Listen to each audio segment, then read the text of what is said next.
Imaginez un instant que chaque être vivant, absolument chaque être vivant, soit en fait un livre d'histoire. Un livre écrit non pas avec de l'encre, mais avec de l'ADN sur des millions d'années de survie. C'est cette vision, à la fois poétique et profondément scientifique, de Richard Dawkins qu'on va explorer aujourd'hui. Au cœur de sa pensée, il y a cette métaphore, vraiment puissante. Pensez-y. Chaque organisme, que ce soit une minuscule bactérie ou une immense baleine bleue, eh bien c'est une sorte d'archive vivante. C'est un texte, oui, un texte dont chaque chapitre a été patiemment rédigé par les générations d'ancêtres qui ont survécu avant lui. Et ce texte, il ne demande qu'une chose, être lu. Alors, le concept de base est assez simple à saisir, mais ses implications, elles sont vraiment vertigineuses. La couleur d'un pelage qui se fond dans le décor, la forme si particulière d'un bec pour attraper un certain type d'insecte. Même la chimie la plus complexe au cœur de nos cellules, rien de tout ça n'est le fruit du hasard. C'est comme si la sélection naturelle avait littéralement peint les environnements du passé sur le corps de l'animal. C'est une description ultra détaillée des mondes dans lesquels ses ancêtres ont lutté et surtout réussi à survivre. Et ce qui est absolument fascinant, c'est que cette histoire, elle ne s'arrête pas à la surface, à ce qu'on peut voir. Bien sûr, le camouflage parfait d'un insecte, c'est un indice évident. Mais la véritable chronique, le cœur du récit, est inscrit bien plus profondément au niveau moléculaire. C'est là que ça devient incroyable. Chaque gène serait comme une phrase, chaque protéine un mot. Et ensemble, ils décrivent avec une précision folle un monde qui n'existe plus. Bon, l'idée est belle, c'est certain.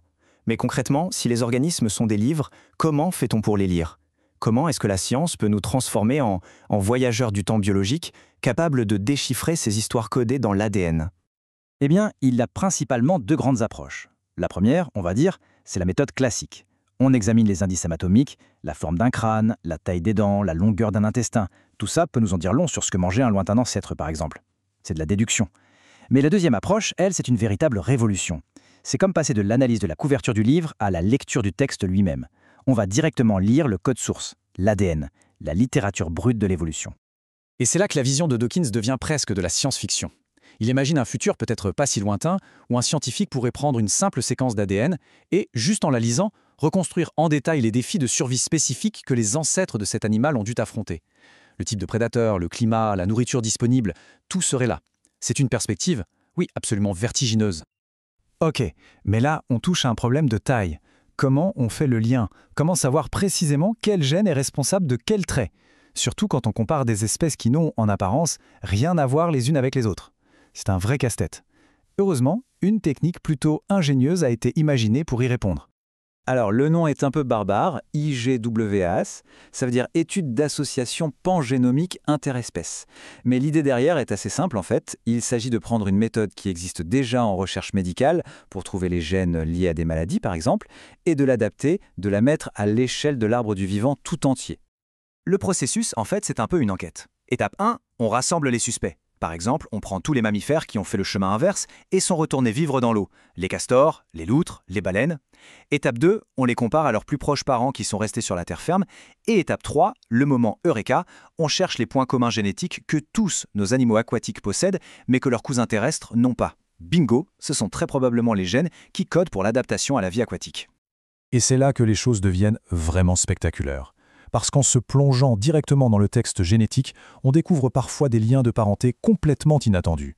Des connexions qui viennent, oui, littéralement dynamiter les vieilles classifications qu'on avait établies en se basant juste sur l'apparence physique. Allez, un exemple que tout le monde connaît, la baleine. C'est un mammifère, on est d'accord, qui est retourné vivre dans l'océan. La question est, d'après les apparences, quel serait son plus proche cousin vivant encore sur la terre ferme? Un ours? Une vache? Prenez une seconde pour y réfléchir. Eh bien, la réponse, écrite noir sur blanc dans le livre génétique, est sans appel. Le plus proche parent terrestre de toutes les baleines, c'est l'hippopotame. Oui, l'hippopotame. C'est une révélation qui montre bien à quel point se fier uniquement aux apparences peut être incroyablement trompeur. Donc, on a vu que l'histoire écrite dans les gènes façonne le corps de l'intérieur. Mais l'idée de Dawkins va encore plus loin. Que se passe-t-il quand l'influence d'un gène ne s'arrête pas aux frontières du corps, quand elle déborde pour aller façonner le monde extérieur?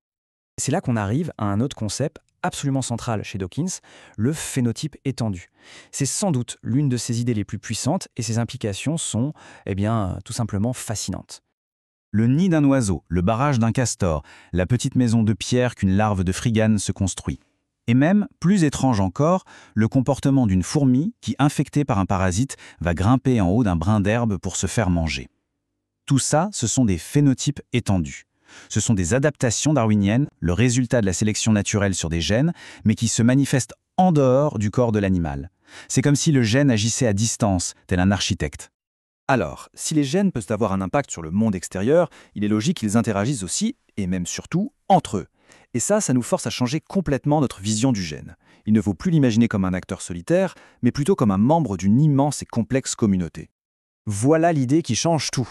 Pour qu'un gène réussisse et se propage, il ne suffit pas qu'il soit bon dans l'absolu, qu'il code pour une superprotéine. Non, sa qualité la plus importante, c'est sa capacité à bien travailler avec les milliers d'autres gènes qu'il va forcément croiser dans le génome de son espèce, génération après génération. C'est un travail d'équipe, à l'échelle de l'évolution. Et si on pousse cette logique jusqu'au bout, on arrive à une conclusion assez déstabilisante proposée par Dawkins. Nos génomes ne sont pas des forteresses pures. En réalité, ils ressemblent plus à une sorte de coopérative, un écosystème grouillant de tout ce qui a réussi un jour à s'y faire copier et à y rester. Y compris, et c'est ça qui est fou, des morceaux d'anciens virus qui font maintenant partie intégrante de notre propre ADN. Bon, on a parlé de gènes, de virus, ce principe d'une entité dont le seul but est de se répliquer, de se copier. Mais est-ce que ça existe en dehors du monde purement biologique de l'ADN ? La réponse de Dawkins est un grand oui. Et ce nouveau type de réplicateur, il est à l'œuvre dans un domaine qu'on connaît très très bien, la culture. Dawkins a donc postulé l'existence d'un tout nouveau genre de réplicateur sur notre planète. Une entité qui n'est pas faite de molécules, mais purement d'informations. Et cette entité, elle façonne notre monde, nos esprits, de manière souvent invisible, mais extraordinairement puissante. Et pour nommer cette unité de base de la transmission culturelle, il a forgé un mot. Un mot qu'on utilise tous les jours aujourd'hui, mais souvent sans connaître sa signification originelle, le mème. Et oui, bien avant les images de chats sur Internet, le mème était un concept de biologie de l'évolution. Ces mèmes, ce sont des véritables virus mentaux. Une mélodie entêtante, une nouvelle mode vestimentaire, une idée politique, une recette de cuisine, tout ça, ce sont des mèmes qui sautent de cerveau en cerveau. Et la règle du jeu est exactement la même que pour les gènes. Leur succès ne dépend absolument pas de leur véracité ou de leur utilité pour nous. La seule chose qui compte, c'est leur capacité à se faire copier et à se propager. C'est la survie du plus contagieux. Alors au final, on se retrouve au carrefour de deux immenses récits. D'un côté, l'histoire biologique, écrite sur des milliards d'années par nos gènes. De l'autre, l'histoire culturelle, bien plus rapide, écrite par les mêmes qui colonisent nos esprits. Et ça laisse une question fondamentale en suspens. Face à ces deux héritages, quelle histoire choisissons-nous, d'écrire maintenant ? Quelle histoire allons-nous transmettre ?